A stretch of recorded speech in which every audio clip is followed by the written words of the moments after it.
झुनकी तरुणी भैया रौजा झुनकी तरुणी रे भाई।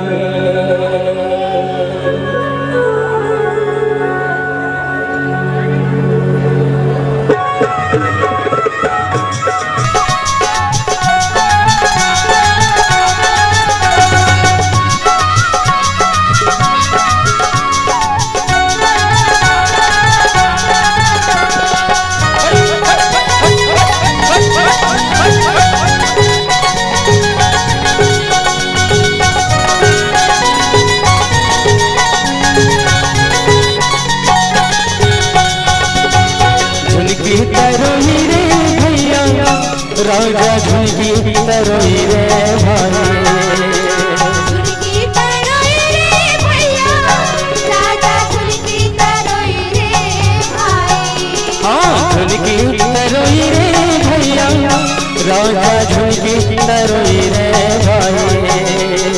झुनकी तरोई रे भैया, राजा झुनकी तरोई रे भाई। हाँ झुनकी तरोई बंदा भूल गिरा झुनकी तरोई रे भाई। झुनकी तरोई बंदा भूल गिरा भाई माँ, झुनकी तरोई रे भाई।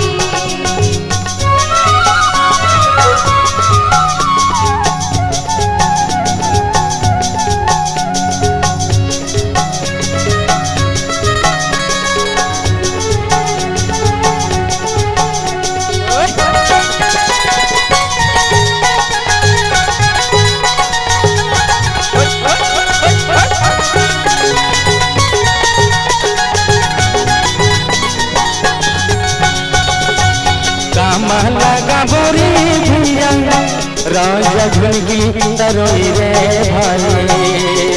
देखरा लगा बोरी भैया, राजा झुनकी तरोई रे भाई। कामा लगा बोरी भैया, राजा झुनकी तरोई रे भाई।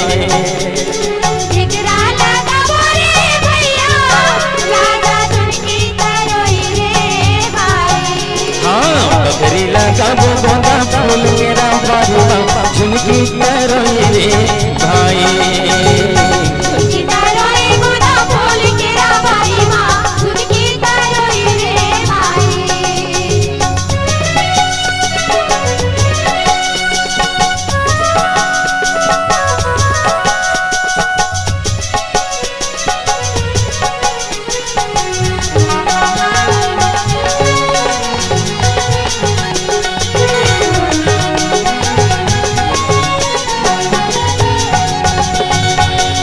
रंग फूल रे भैया, राजा झुनकी तरोई रे भाई। रंग फूल रे भैया, राजा झुनकी तरोई रे भाई। हाँ रंग फूल रे मोर संगी, राजा झुनकी तरोई रे भाई। रंग फूल रे भैया, राजा झुनकी तरोई रे भाई। हाँ सदर फूल मेरा बाली माँ, झुनकी तरोई रे भाई। झुनकी तरोई बंदा भूल गिरा भाई माँ, झुनकी तरोई रे भाई।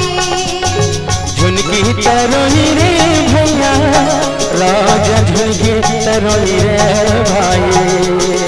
झुनकी तरोई रे भैया, राजा झुनकी तरोई रे भाई। झुनकी तरोई रे भैया, राजा झुनकी तरोई रे भाई। झुनकी तरोई रे भैया, राजा झुनकी तरोई रे भाई। हाँ झुनकी तरोई गोंदा फूल मेरा बाली माँ, झुनकी तरोई रे भाई। झुनकी तरोई बंदा भूल गिरा भाई माँ, झुनकी तरोई रे भाई। हाँ झुनकी तरोई